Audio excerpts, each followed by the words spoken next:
My parents gave my sister a luxury villa and left me an empty parking lot. You can always sleep under the stars, they snickered. But when I turned it into a business, they wanted to share. I should have known this dinner was a setup. My parents never invited me over unless they had a reason, usually to remind me how much of a disappointment I was. But I went anyway, because deep down, I still had that stupid hope that maybe, just maybe, this time would be different. I work as a mechanic. Nothing fancy, but I'm good at it. I fix things, I get paid, I mind my own business. Meanwhile, my sister Emily, she's their perfect little angel. Never worked a real job in her life, always had everything handed to her. She could burn their house down, and they'd still find a way to blame me for it.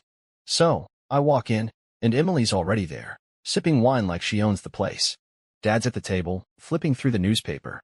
Mom's in the kitchen, pretending to be busy so she doesn't have to look at me too much. Wow, Emily smirks. You actually showed up. What, took the night off from changing tires? I ignore her and sit down. Mom said it was important. Dad finally folds his newspaper. It is. We've decided to divide our assets. Emily lights up instantly. She already knows she's getting something big. Mom smiles at her. We're giving you the beach house, sweetheart. Emily gasps, clutching her chest like she's won an Oscar. Oh my God. The one in Monterey. Mom nods. Yes, honey. It's yours now. I sit there, waiting. There's got to be something for me too, right? Dad turns to me, expression flat. And you, Logan? We're giving you the parking lot. Silence. I blink. What? The old lot on 8th Street, Mom says, waving a hand like she's doing me a favor. It's land. You can figure something out. Emily bursts out laughing. Oh my God, that is hilarious. She turns to me with a smirk. Well, at least you'll always have a place to sleep. Under the stars. Dad chuckles. That lot's been empty for years, but hey, maybe you can open a lemonade stand or something. Mom sighs. Logan, you always say you want to build something for yourself. Now's your chance. I stare at them. This wasn't even an insult disguised as kindness. This was straight up garbage. A memory flashes in my head, me at 16, coming home covered in grease from my first job at the auto shop. I'd been so proud. I walked in, holding my first paycheck, excited to show them I was working hard. Emily was on the couch, whining about wanting a new car for her birthday. Dad didn't even look at me. You're gonna smell like oil for the rest of your life, huh? Mom shook her head. Well, at least he's useful. Maybe one day he'll fix your car for free, Emily. She never had to. They bought her a brand new BMW that same week. And now here we were, years later, and nothing had changed. I take a slow breath and push back from the table. You're serious? Dad shrugs. You should be grateful we're giving you anything. Emily snickers. Maybe one day you'll make enough money to buy a real property. They start laughing like this is the funniest thing in the world. I grip the edge of the chair so hard my knuckles turn white. But I don't yell. I don't argue. I just nod. Okay. Mom frowns. That's it. No thank you. I stand up. Oh, I'll make something of it. I look at Emily. And when I do, don't come knocking. She rolls her eyes. Sure, Logan. Can't wait to see what you do with a slab of concrete. Dad shakes his head, muttering, always so dramatic. I walk out without another word. Fine. They thought they could humiliate me? I'd turn that worthless parking lot into something they'd never see coming. And when I did, they'd regret every word. I stood in front of that parking lot, staring at it like it was some kind of sick joke. Cracked pavement, weeds growing through the asphalt, a rusted old sign that barely clung to its post. My parents didn't just screw me over. They laughed while doing it. Fine. They wanted me to fail. I'd make sure they choked on their own words. The next morning, I filed for permits to allow food trucks. If this was nothing but a slab of concrete, then I'd make sure it was a profitable slab of concrete. Within a week, I had contracts with some of the best local food truck owners. Tacos, burgers, coffee, even some overpriced vegan bowls for the hipsters. I took out a small loan, not from a bank, but from my boss at the auto shop, a guy who actually believed in hard work. I used it to set up lights, seating, music, and banners to turn the place into something real. 3 weeks later, that useless parking lot? It was now a full-blown food court with live music and lines around the block. And that's when the fun started. About a month in, after the place had gone viral on social media, I saw her. Mom. She showed up in her expensive coat, looking around like she had just walked into a garbage dump. I was checking inventory when she approached. So, this is what you've done. she said, wrinkling her nose at the crowd enjoying their meals. I didn't even bother looking at her. Yeah, well, you gave me trash, so I made it work. She exhaled sharply, clearly unimpressed. This isn't a real business, she said.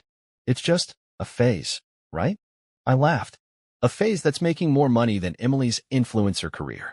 Her face twitched, and as if on cue, Emily rounded the corner. She stopped dead in her tracks, her usual smug look vanishing as she took in the place. What on earth? She snapped. You turned this into some kind of, what is this? A flea market. I grinned. It's called a successful business. She scoffed. This is a joke. This isn't real money. I gestured around. Yeah? Then why are hundreds of people spending their fake money here every night? A few customers actually clapped. Emily's face turned red. Mom, say something, she whined. Mom cleared her throat. Logan, we're just concerned. This doesn't seem stable. I raised an eyebrow. Stable? Like the fully furnished beach house you handed Emily for free. Emily cut in quickly. You can't sell this. This is family property. I let out a short laugh. Oh, now it's family property? That's funny. When you were all laughing at me, I don't remember hearing family in the conversation. Her jaw clenched. This isn't fair, she snapped. You didn't earn this. I slowly turned to face her. You're seriously saying that to me? She crossed her arms, but her confidence wavered. I'm just saying, selling it would be betraying the family. I tilted my head. When you dumped it on me as a joke, that wasn't betrayal? Mom looked like she was searching for something to say. Then she finally found it. Well, she said carefully, if this business is doing so well, maybe we should discuss a partnership. I stared at her. Then I laughed. Loud. So loud. A few customers turned to see what was happening. You're kidding, right? I asked. You ignored me, humiliated me, gave me nothing, and now that I made something out of it, you want a piece? Emily crossed her arms. It's family money now. I took a step forward and looked her dead in the eye. You already got your share, I said coldly. Live with it. And then, without another word, I turned my back on them and walked straight into my business, leaving them standing there like statues. They thought they could break me, but I was just getting started. It started with a phone call. I was in my office, a small converted shipping container at the edge of my thriving food truck business, when my phone buzzed. Mom. I stared at the screen for a second before declining the call. A minute later, another one. Then another. I smirked. They needed something. By now, my food truck park was the hottest spot in town. We had live music, weekend events, VIP sections, and influencers lining up to get in. I was pulling in more money in a month than I used to make in a year at the auto shop. And suddenly, my family, who had laughed in my face, couldn't stop calling. A few days later, I was at the lot overseeing a delivery when I heard a voice that made my skin crawl. Logan. I turned around. Emily. She stood there, her arms crossed, but she didn't look smug this time. She looked desperate. I raised an eyebrow. Well, you actually came to the parking lot. What, did your car break down? She exhaled sharply. I need to talk to you. I checked my watch. I got 5 minutes. Make it count. Her jaw clenched, but she swallowed her pride. I need to sell the beach house. I blinked. The same beach house you gloated about? She ignored that. The market is trash right now, and I need money fast. I smirked. Let me guess, too many luxury vacations, designer bags, and overpriced lattes? She stiffened. It's complicated, she muttered. Just say you'll help. I leaned against a food truck, crossing my arms. Help? How? She hesitated. I need $200,000 to cover debts before I can even list it. I whistled. Oh man, that's rough. I turned back to my delivery and waved over the driver. Anyway, good luck with that. She grabbed my arm. Are you serious? You have the money. I pulled away. Oh, now my business is real enough for you to beg for a loan? Her face turned red. Logan, we're family. I laughed. Funny. Last time we talked, you told me I was a joke. Where's all that energy now? She opened her mouth, then closed it. I'll pay you back, she finally said, voice quieter. Please. I stared at her for a long moment. Then I leaned in and said, no. Her eyes widened. No. I smiled. That's right. The same way you and Mom and Dad said no when I needed support. The same way you all laughed in my face. So, no, Emily. I won't bail you out. She took a step back, actually shocked. Then her rage came flooding in. Are you serious? You're just going to let me fail? I shrugged. That's not my problem. And I walked away. But it wasn't over. A week later, I pulled into my lot and saw my parents standing there. Mom looked irritated. Dad just looked tired. Logan, Mom started, we need to talk. I sighed. Let me guess. Emily ran crying to you, and now you're here to talk some sense into me. Mom pursed her lips. This is a serious situation. Dad finally spoke. We need your help, son. I raised an eyebrow. Son? Oh, now I was a son again? Mom sighed. Your father's business isn't doing well. We're in financial trouble. I fought the urge to smile. Oh, I said, acting surprised. You mean the family that handed my sister a mansion and gave me a piece of concrete is struggling? Who could have seen that coming? Mom's nostrils flared. Don't be childish, Logan. I tilted my head. Childish? Like laughing in someone's face when they're struggling? Dad groaned. We don't need a lecture. We need a loan. There it was. The golden moment. I rubbed my chin. How much? Mom swallowed. 500,000. I actually laughed. No way. 500,000. Dad nodded, looking exhausted. You're successful now. You can afford it. I crossed my arms. Oh, so now I'm successful? Mom snapped. Don't be a brat, Logan. We are your family. I let that hang in the air. Then I smiled. Let me tell you something about family. I took a step closer. Family doesn't mock you when you're struggling. Another step. Family doesn't treat you like a joke. And one more. Family doesn't show up only when they need something. Mom's face turned pale. Dad muttered, Logan, please. I exhaled and shook my head. You made your choices. I gestured to my lot, my success, my empire, and I made mine. Then I stepped back. I'm not giving you a cent. Mom gasped. You ungrateful person. I held up a hand. No, we're done. I turned to go. Logan, Dad called. If you walk away from this. I paused, turned back. If I walk away? I repeated. You mean, like you walked away from me? Silence. Then I nodded. That's what I thought. And I left them standing there. Next part. My revenge wasn't just saying no. It was making sure they watched me win. I thought I was done with them. I made myself crystal clear. No money, no help, no second chances. But people like my parents and Emily? They don't take no well. And sure enough, a few days later, they came back swinging. It started small.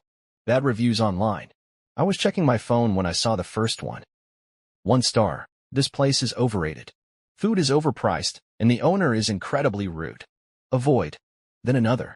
1 star. My experience was terrible. The staff is unprofessional, and the entire place smells like garbage. And another. 1 star. Do not support this business.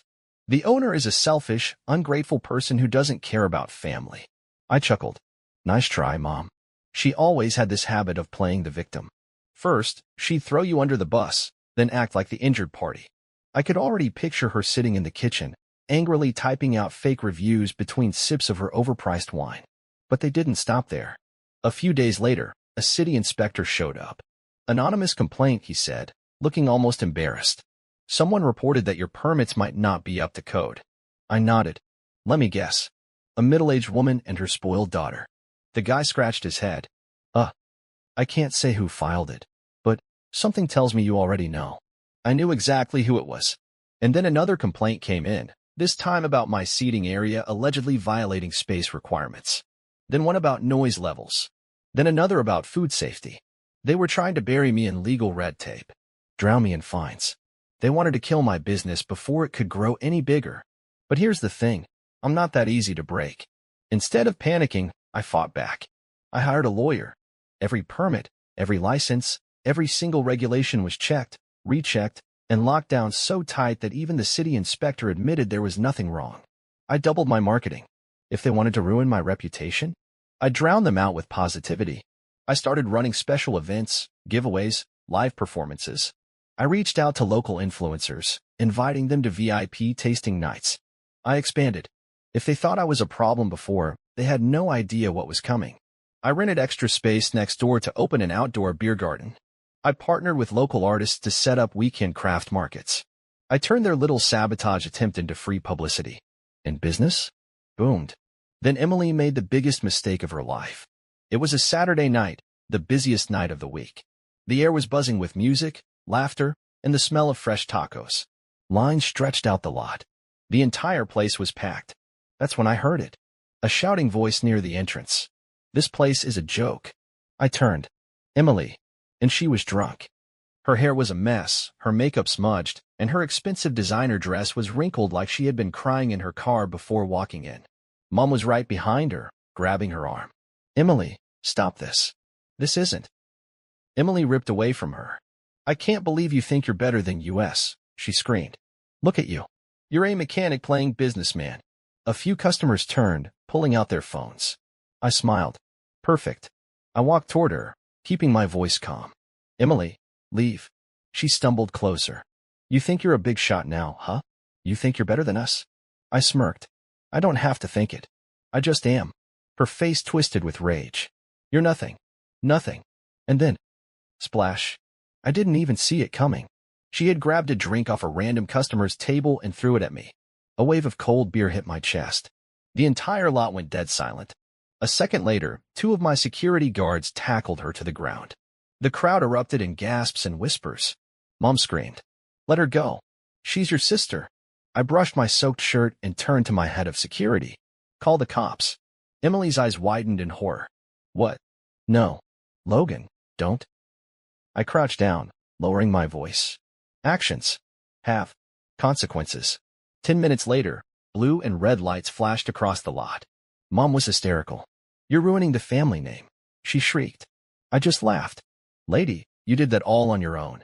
Emily was put in the back of the cop car, crying, begging.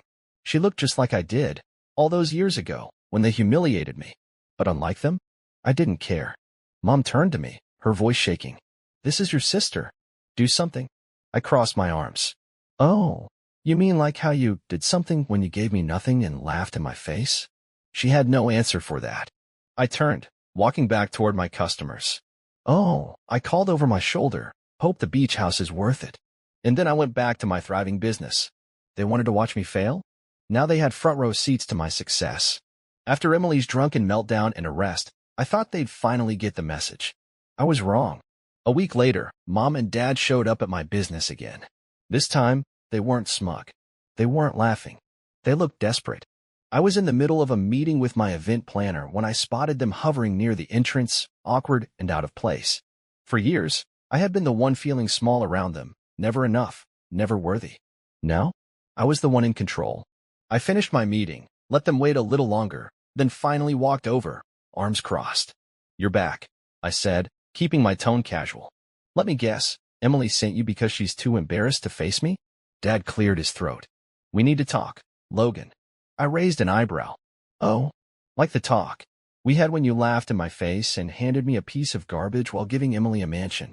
Mom pursed her lips. This isn't about the past. I chuckled. Oh, it's about the past.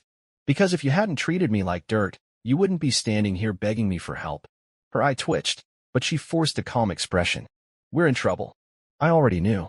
Emily had maxed out her credit cards trying to keep up appearances. Her beach house was on the verge of foreclosure because she had refinanced it 3 times to fund her influencer lifestyle.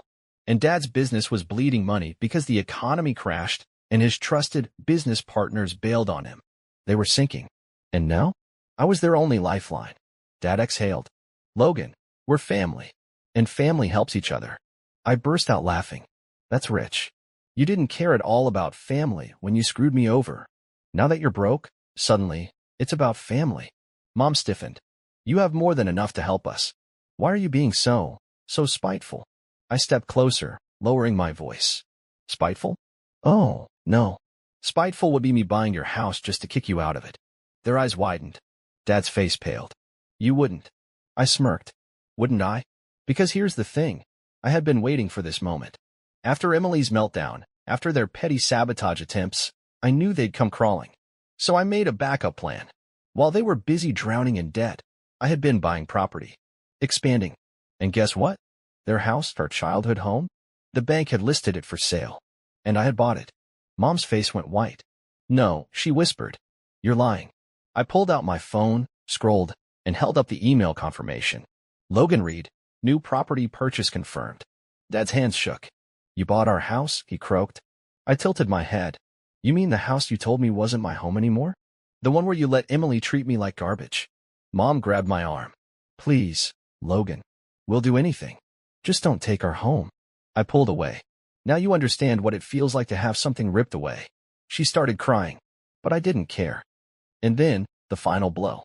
I looked between them and took a deep breath. You know what? I said slowly. I'm not heartless. I'll give you the house. Mom gasped. You will. Dad let out a shaky breath of relief. I smirked. Sure. On one condition. They both nodded frantically. Anything. I took out a pen and paper from my pocket, a contract I had already prepared. I'll let you live in it, but I own it. And you will pay me rent. Every single month. No delays. Mom's jaw dropped. Logan, you can't be serious. I leaned in. Oh, I'm deadly serious. Dad swallowed hard. How much? I named my price. It was high. Very high. More than fair for the market, but high enough that they'd feel the weight of it every single month. Mom's face twisted in horror.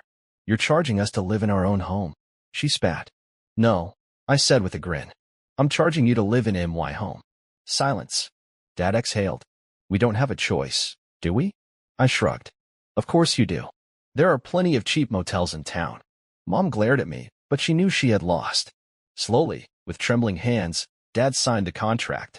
Mom snatched the pen, digging it into the paper so hard I thought she'd tear it. When they finished, I took the contract, folded it neatly, and slid it into my pocket. Pleasure doing business with you. I turned, leaving them standing there. Dad slumped against the wall, rubbing his temples. Mom wiped her tears, her face a mask of pure humiliation. They had spent their entire lives belittling me, laughing at me, treating me like I was nothing. Now, I own their home. I own their future. I own them. And as I walked back into my business, I smiled. They thought I'd be nothing? Now I owned everything. And they had nothing.